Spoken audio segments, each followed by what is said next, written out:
itu adalah hasil dari jeripaya ketua dari Polsila. Kemudian apa yang bisa dimanfaatkan oleh orang yang ada di sekitar. Ini kan Polsila itu adalah di sekitar kecamatan berbeda ya. Kemudian dibangun di sarana ibadah itu di Megamendung di Kucai. Kira-kira manfaat yang bisa diperoleh oleh masyarakat Pondok Gede ini apa dengan adanya masjid yang dibangun di sana itu? Bagaimana? Anda bisa memberikan gambaran? Saudara, dalam kepemimpinan dari Jawa Abdul Qadir sampai dengan sekarang, beliau mendapatkan tanah wakaf, tanah wakaf dan masjid itu sebetulnya fondasinya sudah ada. Kemudian ditawarkan kepada jamaah Polsila untuk dan para donatur untuk membangun masjid di sana di Megamendung. Sudah semuanya sudah dilaksanakan. Tepat pada hari ke-1000 pengajian Polsila. Nah, manfaatnya tadi yang ditanyakan, manfaatnya adalah ketika jamaah Polsila yang ada di Jakarta, Polsila yang ada di Jakarta di Bekasi ini, kita mengadakan pengajian dalam satu bulan itu satu kali. Tetap dari sini, namanya pengajian ahli nafas. Yang dulu di Jawa Tengah. Nah, kemudian juga jamaah-jamaah yang mau mampir habis rekla ke Indonesia.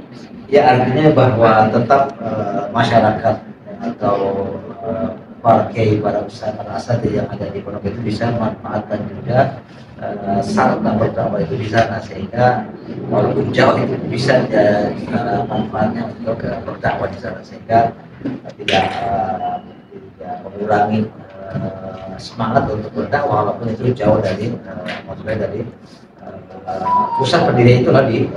Disediakan fasilitas buat menginap juga. Jadi luar biasa bahwa di sana itu ada penginapan. Ini ada pembangunan kemajuan yang diraih oleh pimpinan dari Polsila, ya itu yang ke Jawa Bekhair. Mudah-mudahan ini bisa lanjut dan bisa berkembang terus Polsila dalam pengajian untuk mencerdaskan masyarakat dan untuk memberikan informasi yang definitif untuk para masyarakat yang ada di sekitar Pondok Gede. Dan ini tentunya Polsila sebagai ini luar biasa. Jadi jamaahnya ini luar biasa. Ya, minggu pagi itu tidak ada yang berperan utama terus, karena apa namanya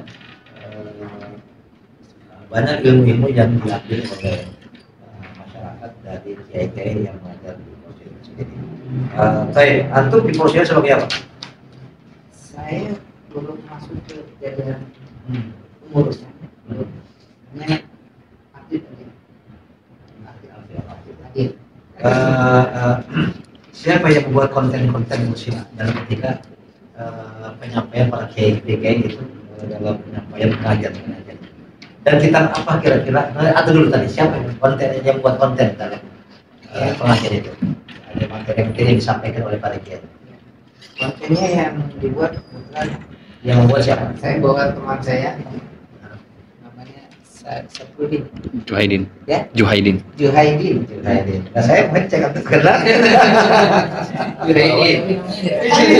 Adanya Udin. Iya, anak kami yang Juhaidin. Beliau yang membuat konten dalam YouTube dan Facebook yang ada di pengajian Polsila atas. Sehingga setiap saya bertanya, kenapa sih nggak langsung dibuat gitu? Kadang-kadang agak lama pembuatan konten dari pengajian itu.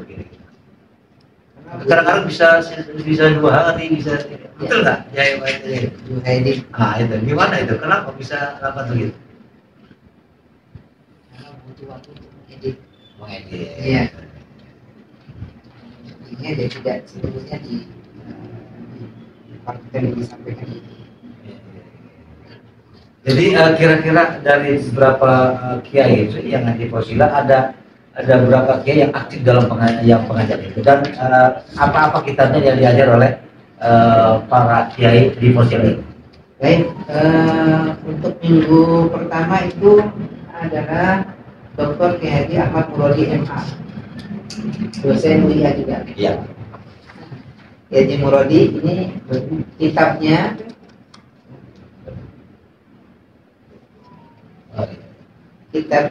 adalah Fiqhus Sunnah.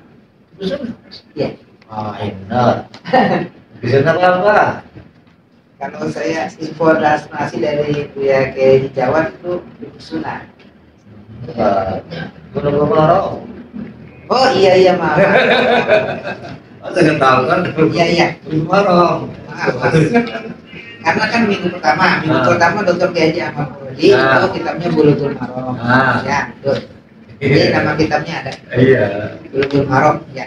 Kemudian minggu kedua Kiai Haji Abu Bakar Hadis, pimpinan pesantren Mahasina. Apa yang diajar oleh beliau? Yang diajarkan beliau adalah ini kitabnya tafsir Mijahul Labid, Mirahul Labid. Marah Labid. Marah. Ya.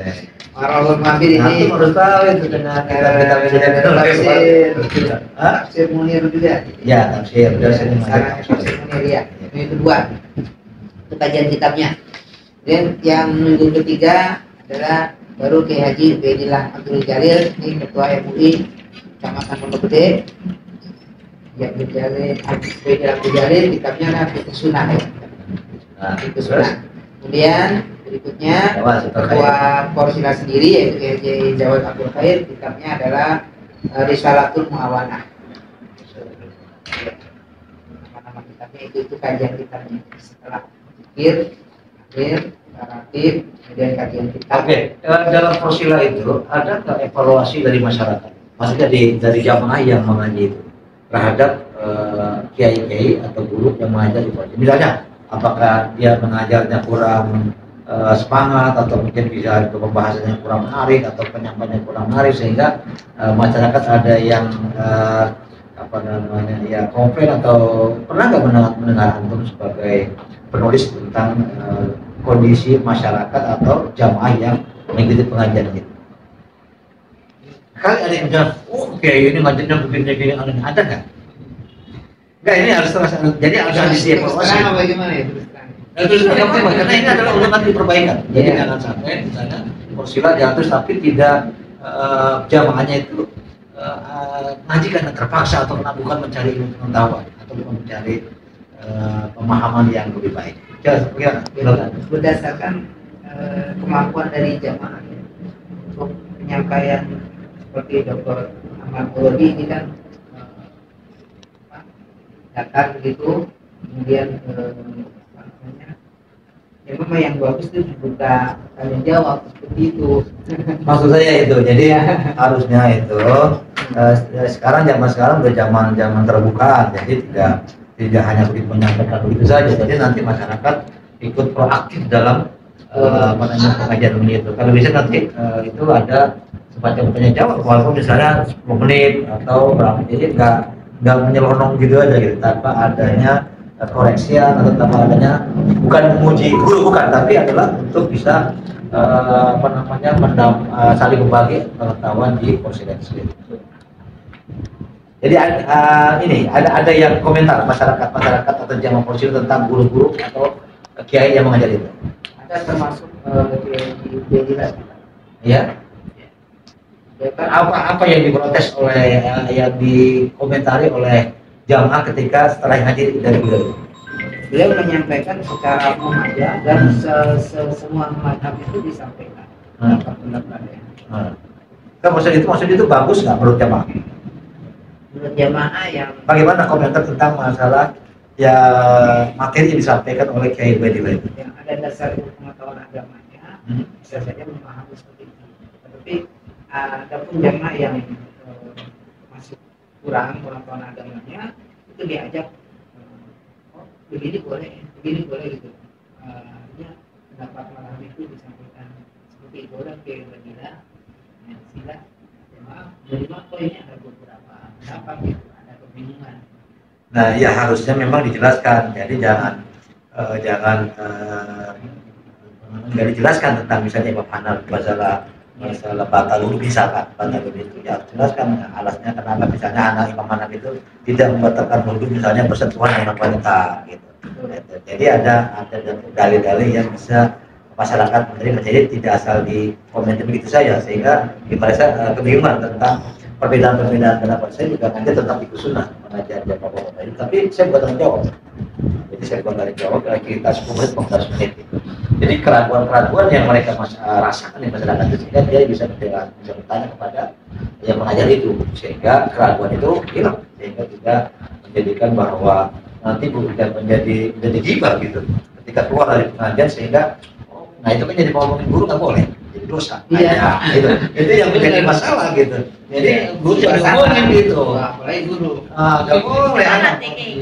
Kualat gitu. Makanya dibuka di situ. Namanya sesi tanya jawab. Nah, ini masukan dari saya sehingga nanti hidup dalam diskusi itu gitu, atau dalam pengajian yang diadakan oleh Pak Surya selama itu luar biasa penerbangan. Saya perhatikan di malam itu nggak seperti Posima itu. Jamaahnya mungkin banyak, kemudian juga nggak kendor, padahal waktu subuh gitu lagi dingin-dinginnya kita berangkat sebelum subuh, kadang-kadang setelah subuh, atau ada yang setelah subuh mimpin diamanah dulu di rumah, atau ada yang sebelum subuh dari sholat di masjid yang akan diadakan pengajian dan sebagainya. Ini luar biasa. Masih banyak lagi belajar ya udah 250 Hah? jamaahnya 250. 250. Nah ini adalah mudah-mudahan kita terus bergerak dengan baik sehingga bisa mencerdaskan masyarakat yang mungkin barangkali beberapa masih banyak masyarakat yang dalam ilmu pengetahuan itu masih ini bagi masalah-masalah hukum. Jadi apa namanya saya mengharapkan itu ada pembahasan itu di Konstitusi tentang masalah akhlak ya. Akhlak juga ada tapi ada spesifik, maksudnya ada tentang akhlak, tentang hukum itu dibahas. Memang waktu sedikit sekali, paling cuma beberapa menit gitu, paling 30 menit, 40 menit pembahasan itu nggak sampai. Jadi sehingga menurut saya ini, walaupun hanya mau mengambil berkah gitu, tapi sebenarnya kita bisa ambil tentang masalah ilmu yang diajarkan oleh para kiai-kiai yang bertugas dalam penyampaian ilmu. Terima kasih Pak Fred. Kayaknya ini Pak Sarbi ini ngajar juga nggak sih? Enggak. Beliau termasuk dijadwalkan berceramah. Nah, ada koreksi nggak buat beliau? Ini kan beliau juga termasuk. Ada koreksi juga. Kalau koreksi sekarang ini benar, kalau koreksi yang lainnya nggak benar, karena nggak akan sampai. Nah, sekarang Pak Sarbi dikoreksi Bapak nggak bagus, misalnya nggak ada ya. Nggak ada taunya. Nggak ada, cuma ceramah kali. Ceramahnya 10 menit. 15 menit. Udah, yang lebih lagi akan disampaikan karena ini benar atau tidak